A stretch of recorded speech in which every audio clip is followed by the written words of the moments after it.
Bir chumchuq Allohdan xafa bo'libdi. Kunlar o'tdi, chumchuqlonmim demasmish. Chekinib, chuqur qayg'uga g'arq bo'libdi. U endi Robbisiga yuzlanmasdi va u bilan suhbatlashmasdi. Farishtalar chumchuq haqida Allohdan qiziqib so'rashdi. Har safar Alloh farishtalarga u qaytadi deb javob berar ekan. Chunki uning ovozini eshitadigan yagona quloq menman. Uning mitti qalbidagi og'riqni biladigan ham o'zimman, derdi.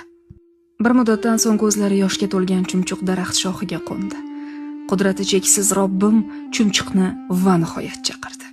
Menga ayt ey chumchuq, seni qiynab yuragingni qayg'uga to'ldirgan qanday muammoing bor? Farishtalar chumchuq nima deyishini bilmoqchi bo'lib unga qarashdi.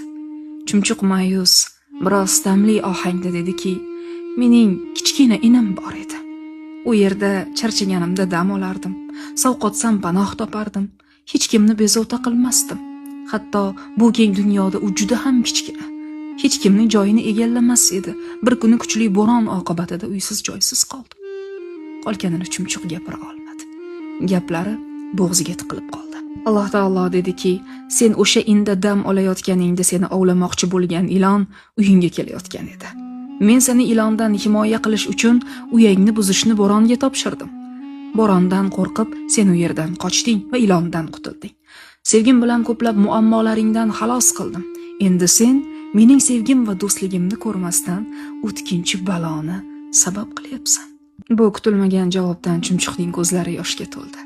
Uni behad sevgan Allohning rahim shafqati va muhabbatidan hayratga to'lib achchiq yig'lay boshladi.